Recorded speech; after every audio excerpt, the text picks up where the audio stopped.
क्या लॉजिक है, what is the fundamentals behind arc welding, arc कैसे क्रिएट होता है, all this things in detail we will discuss today. So be concentrated. हम लोग within some few important points we will cover the arc welding, and it is also very interesting. You will come to know that although you are seeing the arc welding in and around, but how this arc is created and how the polarities are changing, all those things we will discuss in detail. So this welding process, what we have seen, maybe it is many types of weldings are there, but still then we have just divided into that welding into two types. One is gas welding and another one is arc welding. So arc welding is more popular than that of this gas welding, you can say, because in this industries, in this automobiles, in this pipeline weldings, in the heavier metal piece weldings, bridges and all those things, we are using this arc welding. तो arc welding में क्या principle and fundamentals रहा, ये topic के बाद में, ये lecture के बाद में पूरा क्लियर हो जाएगा. सो लास्ट तक बने रहे एंड पूरा देखिए and you will find complete doubt आपका क्लियर हो जाएगा for this arc welding. So let us start with that one. So see, ये करंट कैसे जनरेट होता है, इसमें दो थ्योरी बताया गया है. एक है ion theory and another one is the electron theory. Ion theory is not completely understandable still yet, and it is not completely described. So we are following in all the industries and in all the practices, we are following the electron theory. So let us discuss what is this electron theory. So see, dear friends, you see over here कि अब देखिए यहाँ पर मैं रखा हूँ cathode और एक एनोड. कैथोड आप लोग जानते हैं वो नेगेटिव चार्ज है एंड एनोड है पॉजिटिव चार्ज. अब जब हम लोग इसको डीसी करंट सप्लाई देते हैं, तो डीसी करंट सप्लाई देने से क्या होता है, you see, according to this ion theory, metallic ions will move from positive to negative side. Metallic ions will move from positive to negative side. But electron theory क्या कहता है ना, electron theory is saying that this electrons which is negatively charged, you know, that is coming from this cathode to this anode. वो negatively charged electron ये positive को attract होके आता है whenever you will supply the current. अब एक बात मान लीजिए, हमारा जो आर्क वेल्डिंग है इसमें कंपोनेंट्स क्या रहता है, आप लोग देखें एक बड़ा सा मशीन रहता है, that is nothing else, that is the transformer DC supply. Because हम लोग हाउस होल्ड करंट जो यूज करते हैं that is 220 230 volt, may be in 3 phase we are using 440 volt, but इतना वोल्टेज से हम लोग आर्क वेल्डिंग नहीं करते हैं. नहीं तो कोई आराम से बैठ के यहाँ पे वेल्डिंग नहीं करता. ये अगर करंट लग जाता, शॉक लग जाता, आप तो एक्सपीरियंस किए होंगे कितना जोर से लगता है.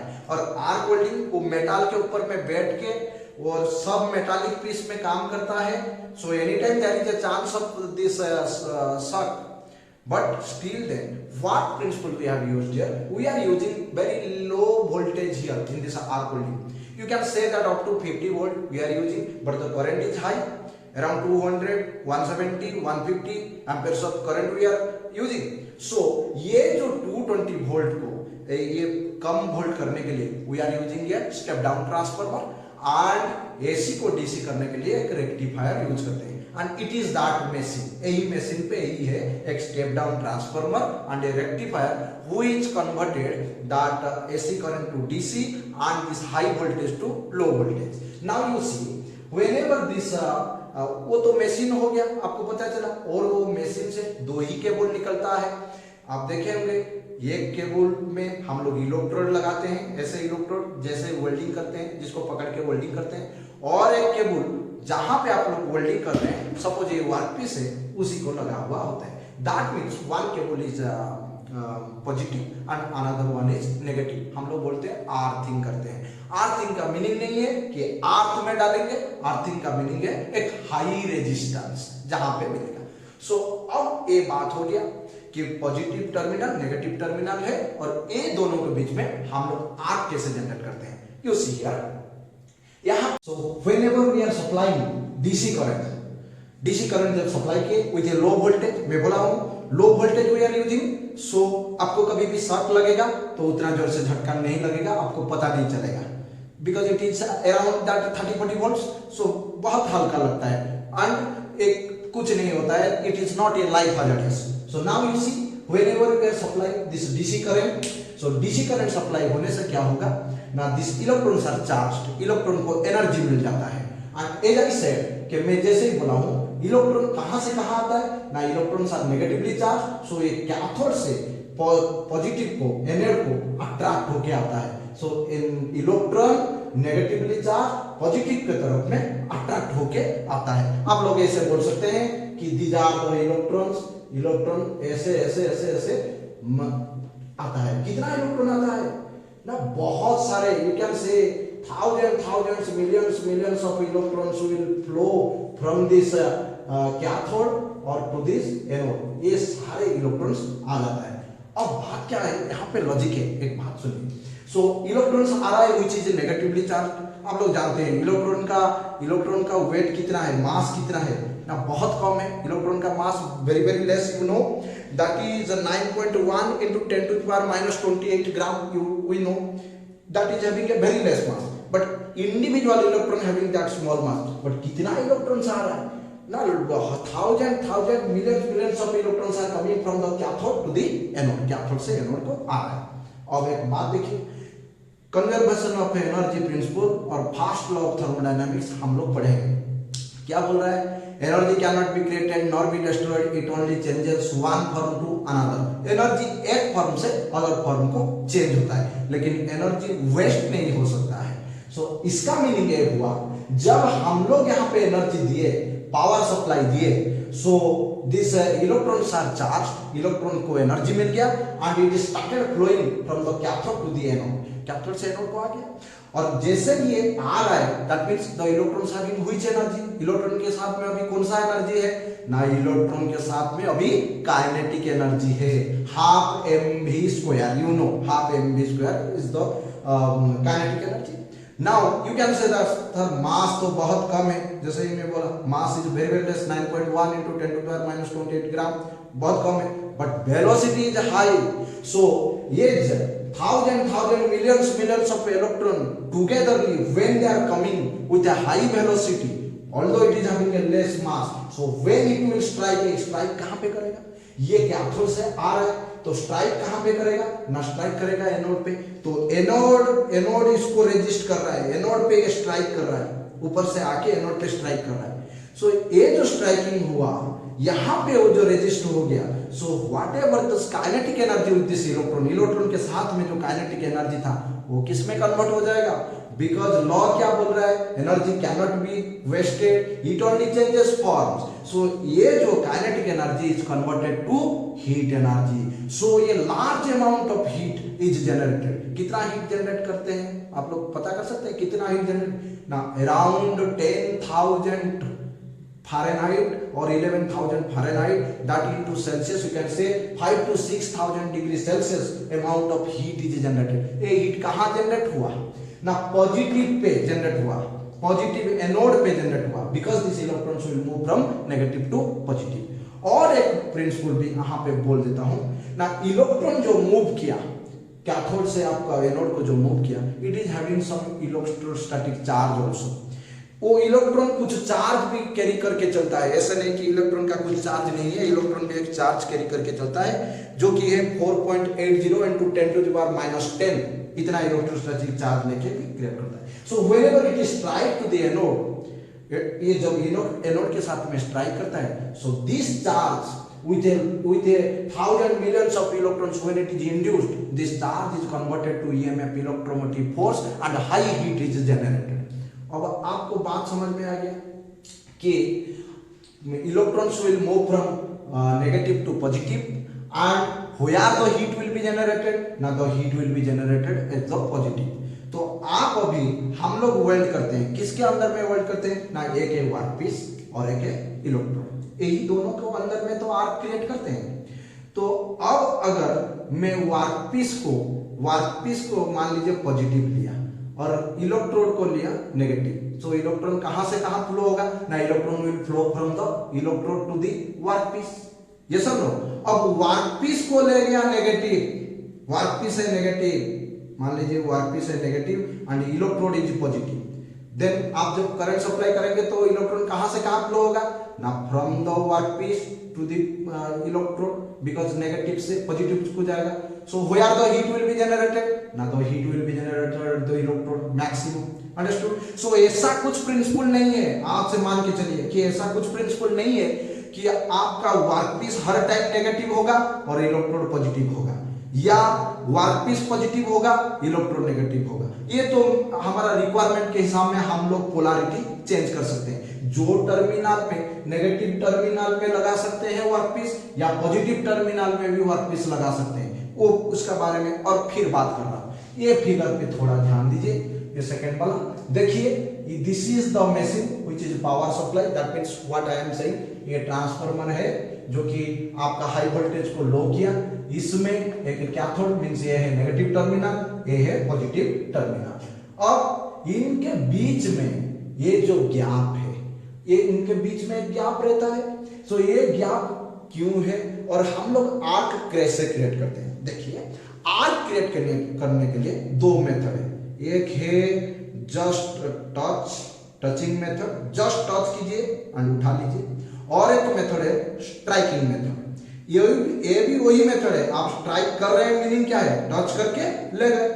सो यहां पे क्या होता है, आप जैसे ही टच किए, so the circuit is closed, that means the current is passed, and जैसे ही इसको थोड़ा सा ऊपर उठा लिए, so what's happened, due to that current is supplied, the electrons will start flowing. Electron start हो गया फ्लोइंग. इलेक्ट्रॉन कहां से क्या फ्लो कर रहा है, इलेक्ट्रॉन कैथोड से, नेगेटिव से, आप इसको लीजिए, ये नेगेटिव से electron will flow from positive, positive को फ्लो करेगा.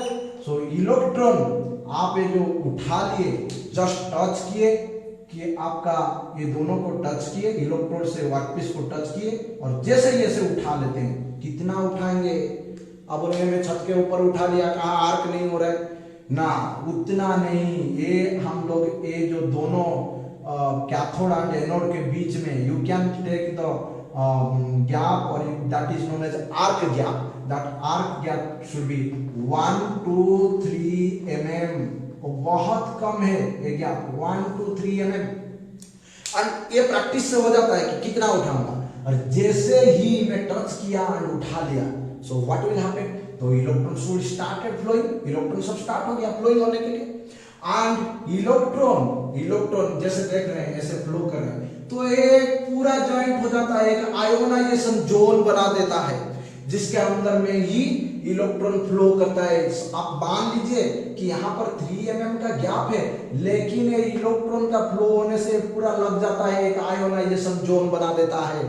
सो इसीलिए electrons are continuously flowing to this anode और to this positive side, and whenever it is strike according to this kinetic energy, as I said, this kinetic energy is converted to heat energy and high heat will be generated here. आपको पता चल गया. अब यहाँ पे तो high heat generate हुआ, तो जब इलेक्ट्रॉन ये कैथोड से एनोड आ रहा था, इनके बीच में क्या है, जो गैप है 1 2 3 mm, मींस इनके बीच में क्या है, एयर है, air column is there. So जब ये इलेक्ट्रॉन आ रहा था, it is also collide, collision होता है एयर मॉलिक्यूल के साथ में, गैस मॉलिक्यूल के साथ में. सो यहाँ पे भी due to that collision heat is also generated. यहाँ पे भी बहुत हीट जनरेट होता है due to that collision. But अब हम लोग अगर हीट का बात करेंगे, कहाँ पे कितना हीट जनरेट हुआ, you see 3 areas are there.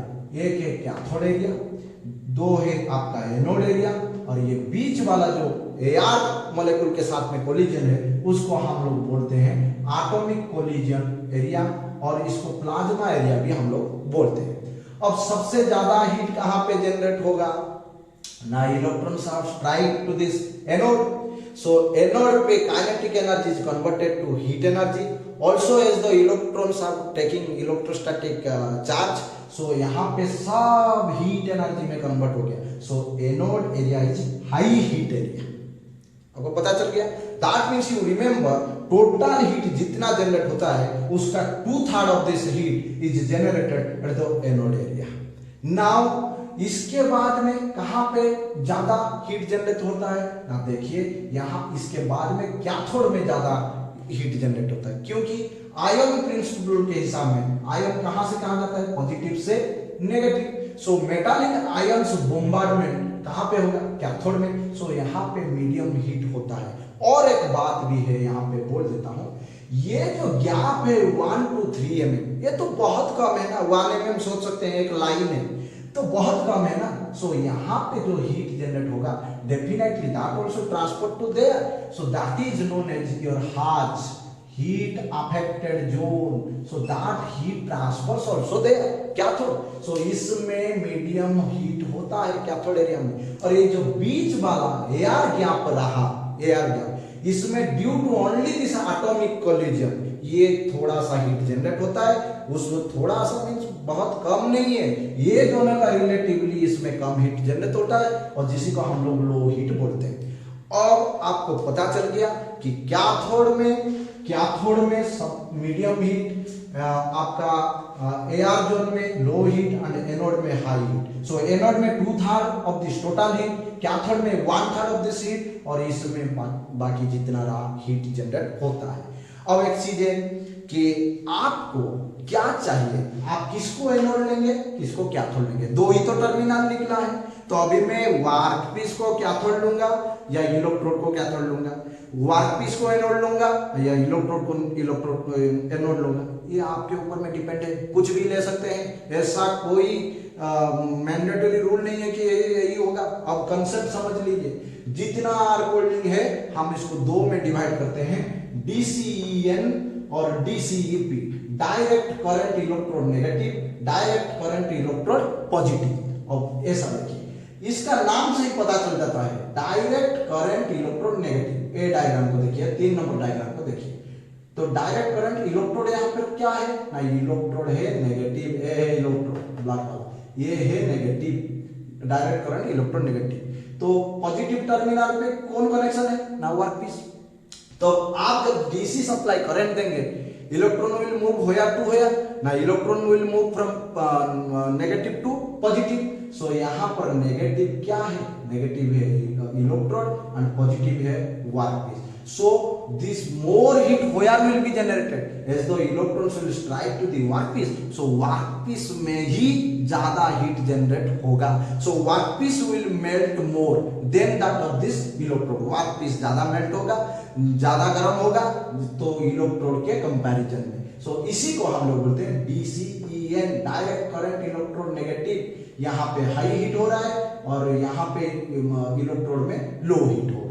इसी को भी हम लोग बोलते हैं direct current straight polarity. Why straight polarity? Because this electrons will move from upper two downward, ये सीधा आ रहा है, ऊपर से नीचे हम लोग सीधा लिए, सो ये ऊपर से नीचे आ रहा है, सो इसको हम लोग बोल रहे हैं डायरेक्ट करंट स्ट्रेट पोलैरिटी। यहाँ पे हीट ज्यादा हो रहा है वर्कपीस में और इलेक्ट्रोड में कम हीट हो रहा है। ये इसका ऑपोजिट भी हम लोग ले सकते हैं, direct current electrode positive.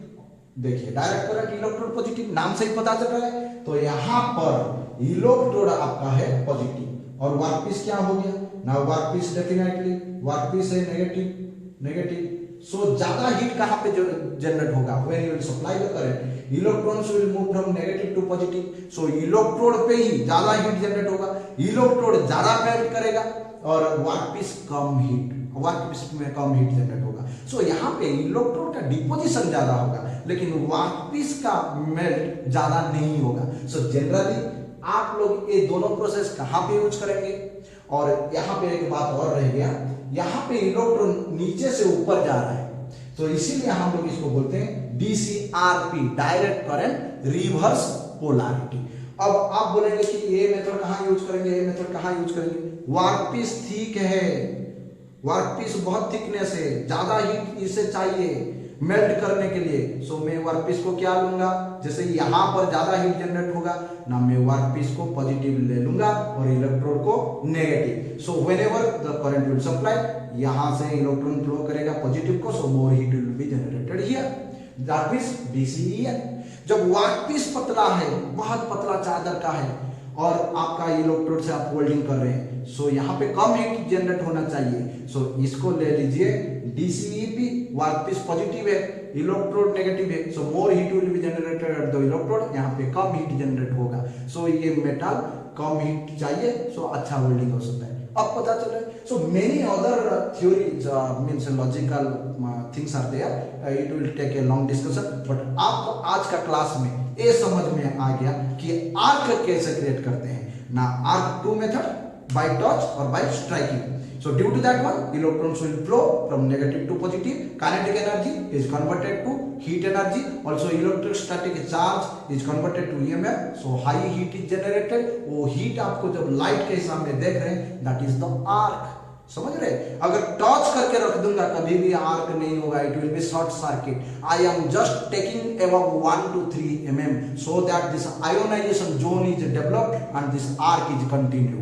Understood? So I think आप ये आर्क कैसे क्रिएट हुआ और आर्क के अंदर में क्या प्रिंसिपल है इसको पूरा समझ में आया होगा। और भी ज्यादा इसमें कुछ डाउट आए सो आप लोग कमेंट बॉक्स में कमेंट कर सकते हैं। Have a nice day, thank you for watching this one, thank you all.